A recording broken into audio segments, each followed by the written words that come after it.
Agora é oficial, temos a menor inflação para o mês de janeiro desde o começo do Plano Real.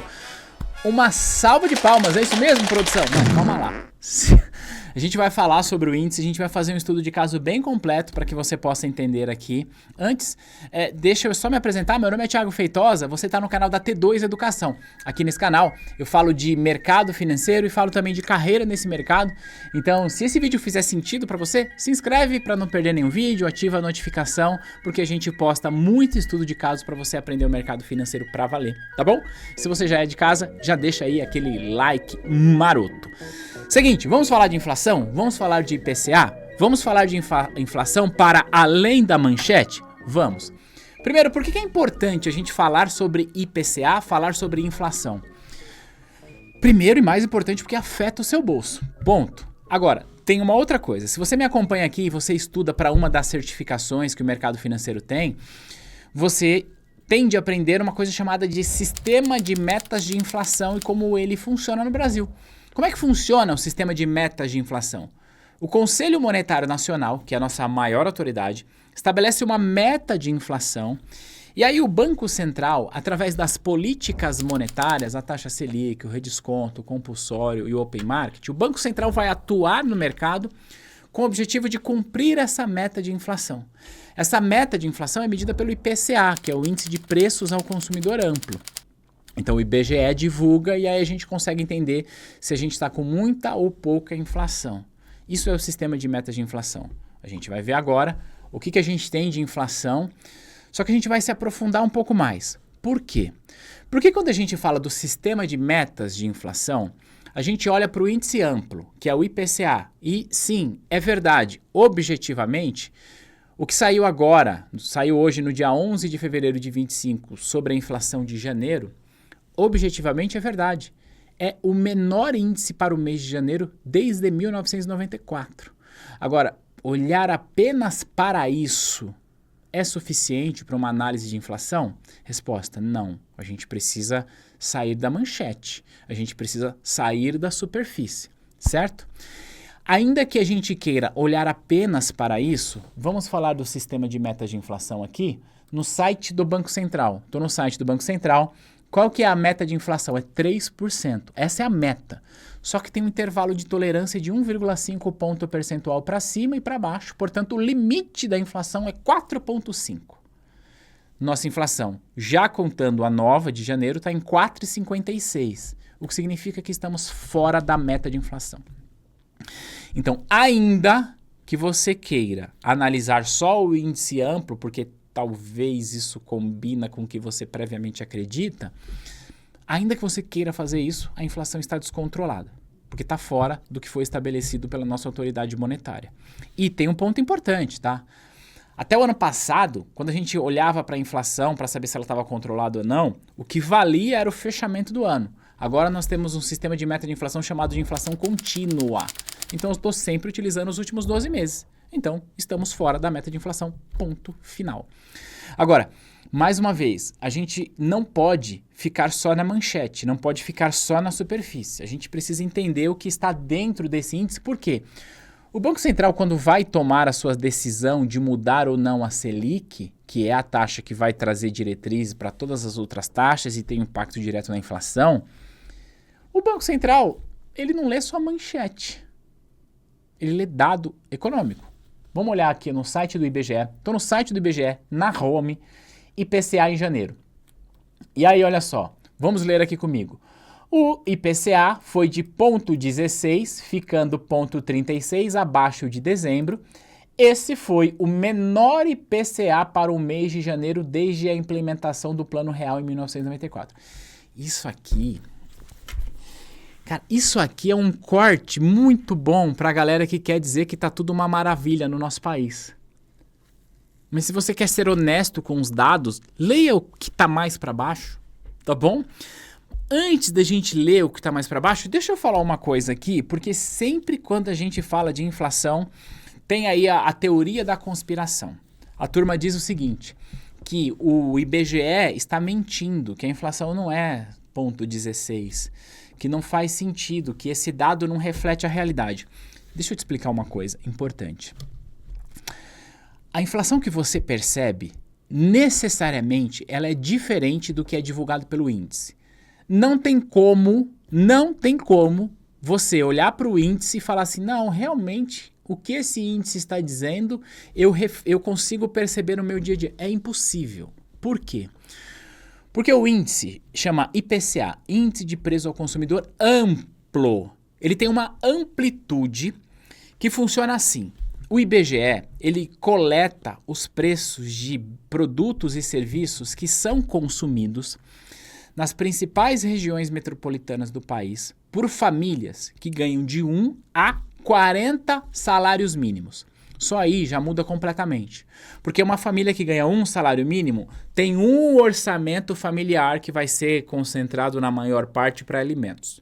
Uma família que ganha 40 salários mínimos tem outro orçamento familiar que vai incluir, por exemplo, mensalidade escolar, passagem aérea, coisa que o pobre não vai consumir. Só que o índice ele precisa ser amplo. Então tem essa distribuição muito grande. Além disso, a gente olha para o índice, a gente olha para grupos de produtos e serviços, que eu vou te mostrar. Dentro dos grupos, a gente olha para os itens propriamente dito. Então, por exemplo, alimentação é um grupo. Café é um item dentro do grupo. E cada item vai ter um peso muito pequeno no índice, por conta dessa amplitude. E também tem a distribuição regional. O que eu quero dizer com isso é, vou te dar um exemplo. Imagina hipoteticamente que a mensalidade escolar em São Luís do Maranhão tenha caído, mas que o preço do arroz aqui em São Paulo subiu. Se você é de São Paulo, você está preocupado com o preço do Maranhão? Não. Se você é de São Paulo e não consome mensalidade escolar, ou seja, se os seus filhos estão na escola pública ou você não tem filhos, enfim, você vai olhar e falar, poxa, a inflação subiu 30%, porque o arroz subiu 30%. É importante você entender. O seu índice de inflação, a sua inflação percebida, ela é completamente diferente do índice. A gente pode questionar, pode, mas não tem um jeito melhor de medir a inflação se não for com essa amplitude, tá? Nenhum índice de inflação do mundo é capaz de medir a inflação do indivíduo. Então, tudo bem você dizer que, olha, essa inflação não reflete a minha realidade. Porque de fato não reflete, e não reflete a minha. Mas ela não quer refletir a sua realidade. Então, tudo bem você dizer que essa inflação não reflete a sua realidade. Mas daí você dizer que o índice é mentiroso, que o índice não sei o quê, é um pouco de falta de conhecimento sobre a metodologia. Desculpa de eu te falar desse jeito. Tudo bem, a inflação não reflete a minha realidade. Mas não tem um jeito que seja suficientemente poderoso para medir a realidade de cada um. Então, por isso que tem essa amplitude. Fechado? Vamos lá. A inflação está controlada? Resposta, não está. Embora isso aqui parece incrível, não está. Vamos descer para ver o que o IBGE nos diz. Olha só, o IBGE disse o seguinte. Inflação de ponto 16. O grupo transportes teve uma alta de 1,3%. Tá? E aí, olha só. E ponto percentual. Então, ele sobe 1,3 e tem um impacto de 0,27 no índice, seguido por alimentação e bebidas. Então, o que o IBGE está dizendo é que transporte subiu em primeiro lugar, alimentação e bebidas subiu em segundo lugar. Aí eu pergunto para você que está me vendo. O IBGE, o IPCA, mede uma cesta de produtos e serviços de famílias que têm de 1 a 40 salários mínimos. Quando a gente diz, por exemplo, que o preço dos alimentos subiu, quem é que sofre mais com isso? É a pessoa que ganha um salário mínimo ou a pessoa que ganha 40 salários mínimos? É só você pensar assim, ó. A pessoa que ganha um salário mínimo, quantos por cento da renda dela ela precisa destinar para alimentação? E ainda contadinho aqui, ó, contadinho. A pessoa que ganha 40 salários mínimos, quantos que ela pode dedicar para a alimentação do salário dela com folga? Já pensou nisso? Tá? Então, quem sofre com o preço dos alimentos é o mais pobre. Então, é por isso que a gente precisa ler o índice dentro dele e não ficar só na manchete. E aí ele diz pra gente aqui, ó, que eu estava explicando para você, ó, o índice geral, ponto 16. Ao ler isso, a gente fala, imagina, esse índice não faz sentido. Não, é porque ele tem a ponderação, a gente precisa entender isso. Quais são os itens? Alimentos e bebidas, habitação, artigo de residência, vestuário, transporte. Então, esses são todos os itens aqui. Então, por exemplo, comunicação caiu. Tá, mas a alimentação subiu bastante. E aí, ó, transporte. O que que nós temos aqui? O resultado foi influenciado pelo aumento do preço das passagens aéreas, 10%, e dos ônibus urbanos, 3,84%. O resultado do ônibus urbano reflete os seguintes reajustes nas tarifas. Em BH, os ônibus subiram quase 9%. Aí eu pergunto para você que está aqui me vendo, quem é que usa ônibus urbano? É quem ganha um salário mínimo ou quem ganha 40 salários mínimos? Então é importante a gente fazer essa leitura mais ampla, tá? Alimentação e bebidas, cenoura subiu 36% só em janeiro. Então, o IBGE traz esse dado, a gente só precisa ter um pouco de boa vontade para ler. Vou clicar aqui, ó, apresentação IPCA, e a gente vai ler esse documento rápido. Antes, deixa eu falar só uma coisa. Se você está aqui me vendo e você eventualmente estuda para uma das certificações que o mercado financeiro tem, em especial, nesse caso, CPA 10, CPA 20 e CEA, deixa eu te falar uma coisa importante. No próximo dia 3 de março, vai ter uma mudança nessas provas. Haverá a inclusão de novos temas nessas provas a partir do dia 3 de março agora de 2025. Se você estuda com a T2, você é nosso aluno, lá na nossa plataforma, as aulas já estão disponíveis para você. Não se preocupa. Tanto as aulas quanto as questões de simulado. Entretanto, na próxima segunda-feira, dia 17, eu vou fazer uma live para trazer para você com mais profundidade essas mudanças. Então, se você quer estar atualizado, está se preparando, conhece alguém que está estudando para uma certificação, compartilha esse vídeo, tem aqui embaixo o link para você já se inscrever na live. Vai ser aqui no YouTube, gratuita, e não é uma live que eu vou fazer para revelar o segredo, não sei das quantas, para tentar te vender algo. Não, não é nada disso. É uma aula completa sobre essas atualizações. Ponto final. Fica aqui o convite, vem participar da aula ao vivo comigo na próxima segunda-feira, tá bom? Voltando aqui, falando aqui sobre IBGE, agora estamos na apresentação, tá? Ó, IPCA.16, certinho, dezembro, acumulado no ano 4,56, ainda acima da meta. Deixa eu mostrar algumas coisas direto aqui para você. Olha só, mais uma vez, isso aqui prova por que que o índice, embora ele tenha uma metodologia que faça sentido, não tem como o índice refletir a sua realidade. E aí, mais uma vez, você pode questionar e dizer, olha, esse índice não reflete a minha realidade. Pode, eu faço isso. Mas, apesar disso, você entende que o índice não tem um jeito melhor da gente medir a inflação se não for com essa amplitude, tá bom? Olha só, segundo o IBGE, a turma de Curitiba, Rio Branco, São Luís, Goiânia e Porto Alegre, na média, teve deflação. Agora, significa que se você é de uma destas regiões que tudo caiu de preço? Não. Se você mora em Porto Alegre e o arroz subiu 30% e a energia elétrica caiu 30%, a gente vai dizer que está na média controlado, entende? Não é porque está dizendo negativo que você vai dizer, não, peraí, mas aqui eu sou de Goiânia, eu sou de São Luís e eu não vi deflação. Não viu porque não dá para ver. Porque isso aqui é uma média ponderada, criatura, entenda isso. Mas isso também nos ajuda a entender o seguinte, ó. A turma de Aracaju sentiu uma inflação, na média, muito maior do que a turma de Rio Branco aqui. Só que o que acontece? Na média a gente está em 0,16. Repito, é por isso que o índice de inflação não reflete a sua realidade. Aqui ele fala pra gente de grupos. Alimentação e bebidas, 0,16.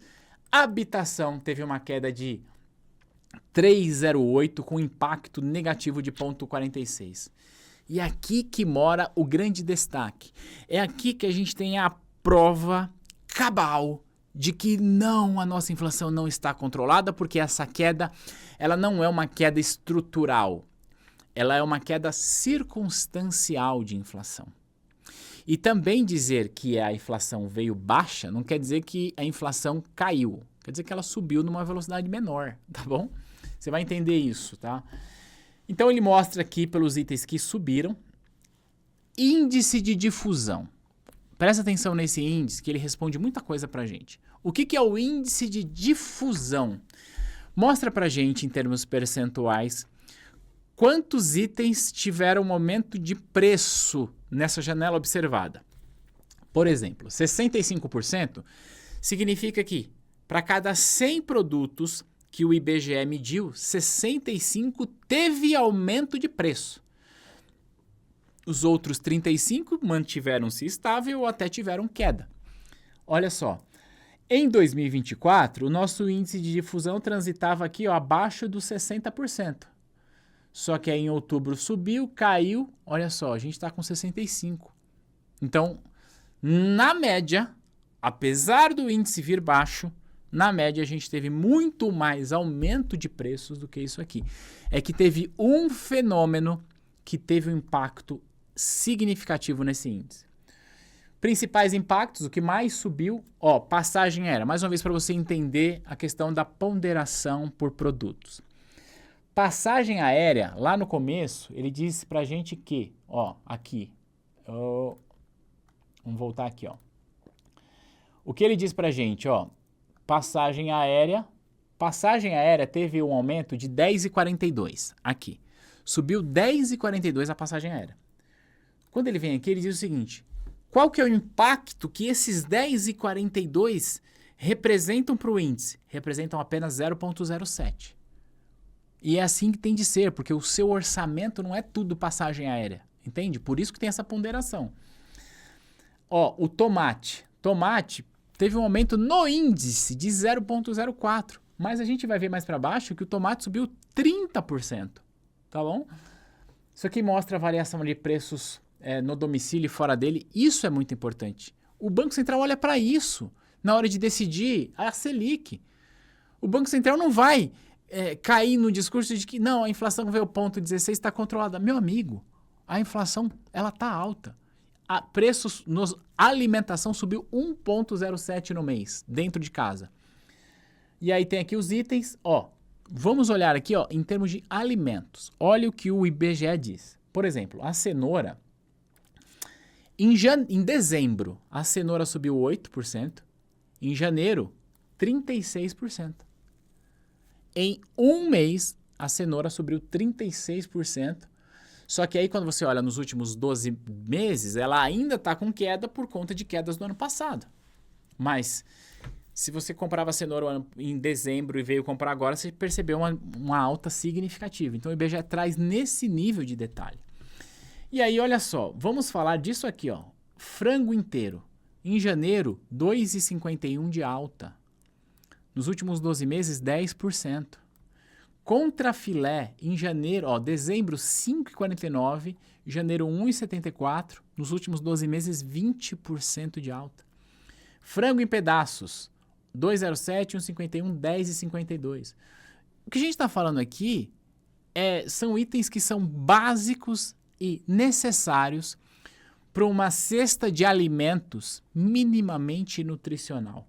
Aí nós temos aqui o café, que está com 50% de aumento em 12 meses, com uma alta de 9% nesse mês. Então, eu estou gravando esse vídeo para dizer para você que o grande problema, meu Deus do céu, é o governo. Não tem nada a ver com o governo. Tem a ver com a nossa economia. Tem a ver com as conduções das políticas monetárias, tem a ver com narrativas. Porque muitas pessoas dirão para você que a inflação está controlada. E aí, se você ficar só na manchete, você vai acreditar nisso. Só que aí, eu vou ser até um pouco mais audacioso, ou digamos, mais agressivo na minha fala agora, tá? Que eu não costumo ser. Você dizer que a inflação está controlada só para confirmar sua tese política, beira a sociopatia. Acordem! Acordem! Sabe por quê? O IBGE disse pra gente que os alimentos subiram pra caramba. E quem que sofre com isso? Quem sofre é os mais pobres. Ou são os mais pobres, melhor dizendo. Quem sofre é quem ganha pouco. Pegando só em janeiro, olha só isso aqui. E aí, por que que o índice veio baixo? É isso que a gente vai entender agora, tá? Índice baixo. Essa página responde tudo pra gente. Energia elétrica em janeiro de 2025. olha só como teve queda no preço da energia elétrica. Isso por conta de um bônus da Itaipu e, portanto, houve uma redução na sua conta de energia elétrica, pelo menos na média é isso, né? Se você consumiu muito mais, você vai pagar mais caro, mas isso aqui vai medir pra gente quilowatts-hora. O que nós temos? Bandeira verde, sem custo adicional. Ótimo, lindo, beleza. Mas, na hora que a Agência Nacional de Energia Elétrica tirar a bandeira verde, em fevereiro a gente vai sentir o aumento no preço dos combustíveis que tivemos agora. Você acha que a inflação vai para onde? Você acha que a inflação... Você realmente acredita que a inflação está controlada? Porque isso aqui prova pra gente que o ponto 16 de agora, que sim, é o menor índice de toda a história, ótimo, mas isso prova que o ponto 16 de agora é circunstancial. Ele não é estrutural. Não podemos dizer que a inflação está controlada porque não está. O índice veio baixo principalmente por conta disso aqui, mas a comida está mais cara. Tá aqui. E quem está falando não sou eu. Quem disse é o IBGE, dizendo, por exemplo, que a cenoura subiu 36%, o tomate 20%, o açaí... Aqui na região sudeste, o açaí pra gente é uma sobremesa. Mas na região norte do país, o açaí faz parte do dia a dia, da cultura da região norte, onde eles se alimentam disso junto com arroz e com feijão. Ou seja, meu amigo, ou seja, minha amiga, tá mais caro comer. Ponto final. E é por isso que na próxima reunião o Copom não deve baixar a Selic, porque a inflação não está controlada. Só que vão vender para você a narrativa de que está. Porque vão olhar para o índice e falar, não, o índice está controlado. Beleza. Tá bom. Fica no discurso de que o índice está controlado, enquanto o pobre não consegue comer direito, porque, repito, não sou eu quem estou falando, é o IBGE. O preço dos alimentos segue pressionado. O preço segue pressionado, segue alto, segue subindo. A gente precisa olhar para a inflação desse jeito. E, mais uma vez, como é que a gente resolve isso? Política monetária bem feita, política fiscal bem feita, política cambial bem feita, tudo isso tem impacto na inflação. Gastos do governo, tudo isso tem impacto na inflação. E aí, sim, a gente precisa dizer o seguinte, é papel do governo, é papel do Banco Central controlar a inflação. E é o seu papel cobrar, não é o seu papel ficar babando o ovo de político. Te vejo no próximo material. Um abraço. Tchau.